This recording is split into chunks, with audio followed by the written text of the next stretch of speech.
नमस्कार। सुबह के 8:30 बज गए और आपने लाइव सिटीज का विशेष कार्यक्रम सुबह की चाय देखना शुरू कर दिया है। आज के इस कार्यक्रम में यानी कि सुबह की चाय के डिस्कशन में हमारे साथ बातचीत करने के लिए हमारे senior journalist Ravi Upadhyay sir है और मैं हूं आपके साथ मिस्टर नवनीत। देखिए, आज का दिन बिहार के लिए काफी अहम रहने वाला है, क्योंकि जिस तरीके से कल कैबिनेट में 7 निश्चय पार्ट 3 पर मुहर लगी, उसके साथ साथ ही 2 नए कैबिनेट मिनिस्टर को फिर से एक नया पदभार मिला और उसके साथ साथ बिहार में और भी कई तमाम पार्टियों में टूट और जोड़ देखने को मिली। इन सभी टॉपिक पर बातचीत करने के लिए हमारे साथ सर मौजूद है। सर, क्या लग रहा है जिस तरीके से नीतीश कुमार ने 7 निश्चय पार्ट 3 को लॉन्च कर दिया है, क्या लक्ष्य है नीतीश कुमार का? नहीं, देखिए, सबसे बड़ी बात है कि नीतीश कुमार का जो पहला कार्यकाल रहा उस समय 7 निश्चय पार्ट 1 था।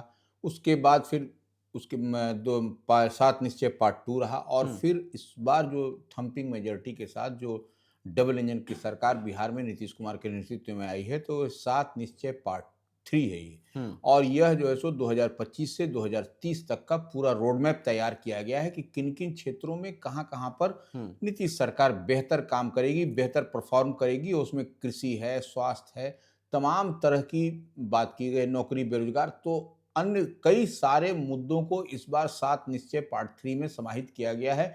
अब यह समय आने वाले समय में पता चलेगा कि 7 निश्चय पार्ट 3 कहाँ तक अंतिम पायदान तक बैठे हुए व्यक्ति को अपने साथ समाहित करती है, जोड़ती है, यह देखने वाली बात होगी।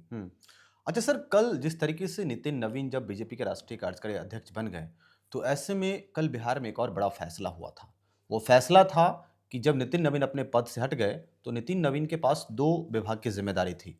वो जिम्मेदारी किसको दी गई है सर? नहीं, देखिए, सबसे बड़ी बात है आपको नितिन नवीन जो हैं वह भारतीय जनता पार्टी के राष्ट्रीय कार्यकारी अध्यक्ष बने हैं। तो ऐसे में वह जो जिम्मेवारी, जिस विभाग के वो मंत्री थे, जो जिम्मेवारी संभाल रहे थे, वह संभालना अब हम जहाँ तक समझ पा रहे हैं वह उनके लिए नहीं हो पाता। इस लिहाज से उन्होंने नीतीश मंत्रिमंडल से वह अपना रिजिग्नेशन दिया है और अब उनके देने के बाद फिर से मुख्यमंत्री नीतीश कुमार ने यह एक बड़ी जिम्मेवारी 2 मंत्रियों को दी है। और ये मंत्री हैं, दोनों भारतीय जनता पार्टी कोटे के ही मंत्री हैं, क्योंकि देखिए, नितिन नवीन भारतीय जनता पार्टी के कोटे से ही वह जो सो नीतीश कैबिनेट में, जदयू की डबल इंजन की सरकार में, एनडीए की सरकार में मंत्री थे। तो ऐसे में आप जो भारतीय जनता पार्टी के कोटे के 2 मंत्री जो हैं, एक तो उप मुख्यमंत्री हैं विजय सिन्हा, उनको नगर विकास विभाग की जिम्मेवारी दी गई है जो नितिन नवीन के पास थी।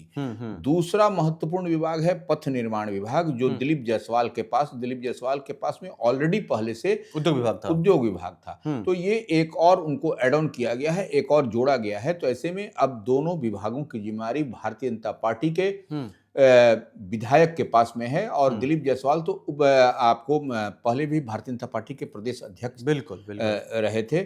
और उसके बाद आपको ये विजय कुमार सिन्हा, वह भी उप मुख्यमंत्री बिहार बना दिए गए। हाँ, बना दिए। अच्छा सर, अनंत सिंह की चर्चा चुनाव के समय भी थी, चुनाव के पहले भी थी और चुनाव के बाद भी रही। अनंत सिंह काफी दिनों से दिख नहीं रहे, क्योंकि अनंत सिंह जेल में है और लगातार इस बात की चर्चा थी कि अनंत सिंह जेल से आज आएंगे, अनंत सिंह जेल से कल आएंगे, क्योंकि विधानसभा में उनको शपथ भी लेना था। तो ऐसे में अनंत सिंह को लेकर क्या अपडेट है सर?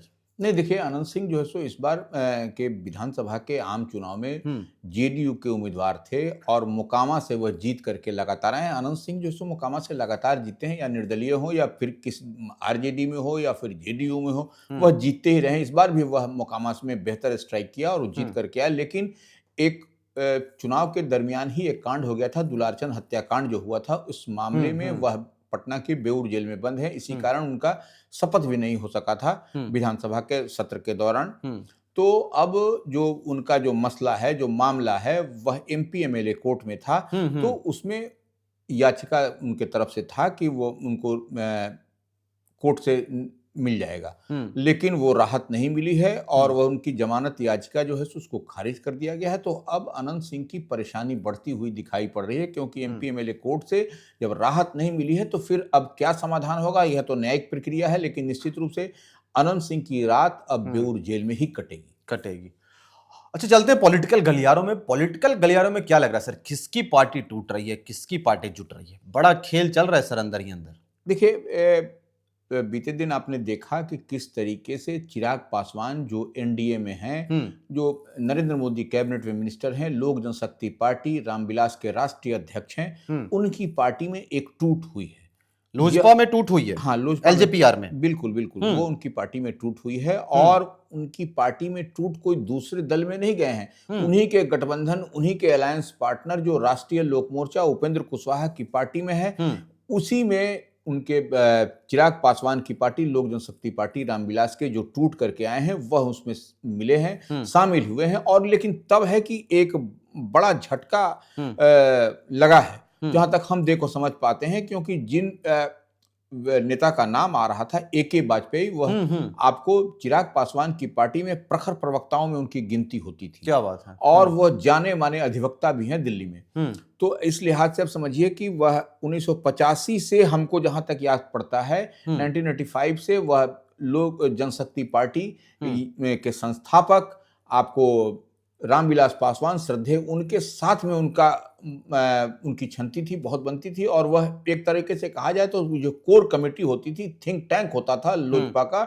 उसमें वह शामिल थे। तो ऐसे में उनका छोड़ करके जाना निश्चित रूप से हमको लगता है एक बड़ा झटका है, क्योंकि वह अब उपेंद्र कुशवाहा के साथ दिखाई पड़ रहे हैं। उपेंद्र कुशवाहा की पार्टी को उन्होंने ज्वाइन किया है। और यही नहीं, देखिए उनके साथ में आपको एक और बड़ी खबर है जो चिराग पासवान की पार्टी से है, वह भी दिखाई पड़ रही है कि जो जम्मू कश्मीर इकाई है जो चिराग पासवान की पार्टी के, उसके तमाम नेता जो है सो राष्ट्रीय लोक मोर्चा जो RLM है उपेंद्र कुशवाहा की पार्टी में शामिल हो गए हैं। इसके अलावा आपको जनसुराज के भी कई बड़े चेहरे आपको उपेंद्र कुशवाहा के साथ शामिल हुए हैं। तो यह एक उनकी पार्टी की मजबूती के लिए है कि उपेंद्र कुशवाहा की पार्टी में जो बीते दिन दिखाई पड़ रहा था, तो यह उससे आप इतनी बात समझ लीजिए कि मजबूती के साथ उपेंद्र कुशवाहा, हम बार बार कहते थे कि उपेंद्र कुशवाहा एक बहुत ही मजे हुए राजनीतिज्ञ हैं। क्या बात। तो आप उनकी पार्टी को कमजोर करने की तमाम तरह की कवायतें जो चल रही थी, वह उससे इतर उन्होंने एक बड़ा तूफान खड़ा कर दिया राजनीति में, और बड़े बड़े चेहरों को अपने पार्टी में शामिल किया है। तो निश्चित रूप से इन लोगों के शामिल होने से राष्ट्रीय लोक मोर्चा जो उपेंद्र कुशवाहा की पार्टी है उसको मजबूती मिलेगी, स्ट्रेंथन होगा। और इस बार के में जब भी चुनाव हो, बिहार में हो, दिल्ली में हो, जहां पर भी हो, तो वहां बेहतर वो परफॉर्म करते हुए दिखाई पड़े। मतलब सर आप ये कह रहे हैं कि कहीं ना कहीं RLM सांगठनिक तौर पर मजबूत हो रही है, और साथ ही साथ एनडीए में टूट नहीं है। बिल्कुल, एनडीए के अंदर पार्टियों में थोड़ी टूट हुई, यानी कि लोजपा के कुछ लोग टूट के RLM में लेकिन जनसुराज जो प्रशांत किशोर की पार्टी है, उसके भी कई नेता इसमें शामिल हुए हैं। तो यह एक तो दूसरे दल के भी नेता आए हैं इसमें उपेंद्र कुशवाहा की पार्टी। अच्छा सर, एक और चर्चा है कि नीतीश कुमार अब थोड़ा दरिया दिली दिखा रहे हैं, काफी दान पुण्य में लगे हुए हैं, अपने सैलरी को डोनेट कर दिया है राहत को। उसमें क्या लग रहा है, नीतीश कुमार क्या मैसेज देने की कोशिश कर रहे हैं? नहीं, देखिए मुख्यमंत्री नीतीश कुमार हैं, जदयू के राष्ट्रीय अध्यक्ष हैं। तो ऐसे में उन्होंने अपना जो कोष, जो सैलरी मिलता है, वह मुख्यमंत्री राहत कोष में देता है। लोग अच्छे काम के लिए, वह अगर मान लीजिए कोई बड़ा कोई संकट आ जाए, कोई विपदा आ जाए, कोई राष्ट्रीय आपदा आ जाए, तो उसमें वह कोष का इस्तेमाल होता है। और वह देश से लेकर के बिहार तक कहीं भी वो चाहेंगे तो वह उसको बेहतरी के लिए वह अपने कोष का इस्तेमाल कर सकते हैं, वह डाइवर्ट कर सकते हैं, दे सकते हैं। तो यह निश्चित रूप से मुख्यमंत्री नीतीश कुमार ने अपने सैलरी का, जो वेतन का जो भुगतान किया है, जो मुख्यमंत्री राहत कोष में दिया है, मुख्यमंत्री होते हुए निश्चित रूप से एक बड़ा कदम है। और निश्चित रूप से यह होना भी चाहिए, आम आवाम को भी इस पर बढ़ चढ़ मैसेज भी है नेताओं के लिए, बिल्कुल कि करना चाहिए नेताओं। हाँ, नहीं, नेता लोग तो करते ही हैं, लेकिन मुख्यमंत्री ने खुद किया है, यह एक बड़ी बात है निश्चित रूप से। अच्छा, नीतीश कुमार सर अपने टीम को मजबूत करने में बड़े माहिर हैं और लगातार कोई ना कोई सरप्राइज शॉक लोगों को देते रहते हैं। क्या नीतीश कुमार अभी कुछ हलचल कर रहे हैं कि नहीं कर रहे हैं सर, क्या लग रहा है संगठन के तौर पर? नहीं, देखिए संगठन के तौर पर नहीं, देखिए नीतीश कुमार बिहार विधानमंडल दल के नेता हैं, बिल्कुल बिल्कुल, और मुख्यमंत्री हैं। तो ऐसे में आप समझ लीजिए कि वह जो उच्च सदन है, जिसे हम लोग बिहार विधान परिषद करते हैं, तो बिहार विधान परिषद में जो टीम बनाई है, कई दिग्गज चेहरों को उन्होंने उन पर भरोसा जताया है, उस पर उम्मीद जताई है। मतलब ये नीतीश की टीम है? ये निश्चित रूप से वह नेता, जब दोनों सदनों के नेता हैं, मुख्यमंत्री बिहार हैं, तो सत्तारूढ़ दल की जब टीम बनेगी किसी भी सदन में, तो वह निश्चित रूप से with the consent of chief minister, with the consent of नेता, जो बिहार विधानमंडल दल का नेता होता है, उसी के कंसेंट से। तो ऐसे में निश्चित रूप से नीतीश कुमार ने कई दिग्गजों को इस बार उच्च सदन के लिए उनमें अलग अलग जिम्मेवारी तय की है। तो वह एक बड़ी बात है। अब देखिए, जो दिग्गज की बात हम कहते हैं, और उसमें बड़ा बेहतर ढंग से उन्होंने किया है। भारतीय जनता पार्टी को भी दिया है, जेडीयू को भी दिया है। यही नीतीश कुमार की अपनी यूएसपी है। बैलेंस टीम बनाया है। हाँ, बैलेंस टीम बनाया है। कई दिग्गज चेहरे हैं उसमें आपको।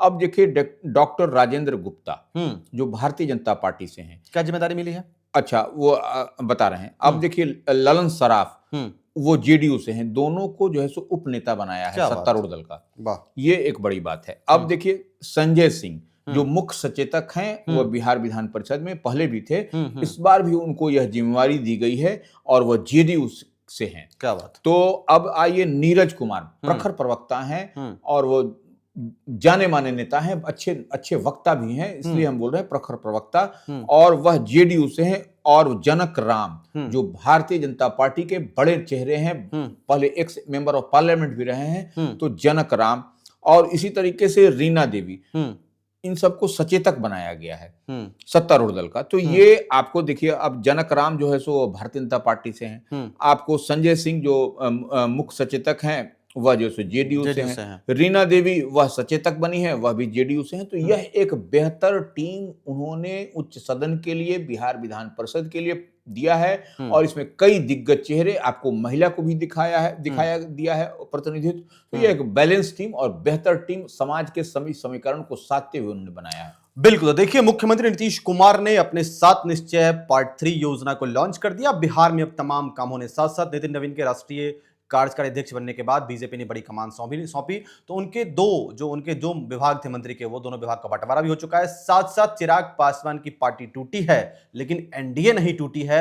चिराग पासवान की पार्टी में थोड़ी टूट हुई है और टूट आरएलएम का कहीं ना कहीं हिस्सा बनी है। साथ साथ नीतीश कुमार ने विधान परिषद के अंदर अपना एक बड़ा टीम खड़ा कर लिया है, काफी बैलेंस टीम बनाया है बीजेपी जेडीयू को मिलाकर। इसके साथ साथ अनंत सिंह जो अभी जेल में है, उनको भी कोर्ट से राहत नहीं मिली, अभी वो जेल में ही रहेंगे। लेकिन आगे जो भी अपडेट होगा हम आप तक लगातार पहुंचाते रहेंगे। इसी तमाम खबरों के लिए बने रहिए हमारे साथ, देखते रहिए। बहुत बहुत धन्यवाद।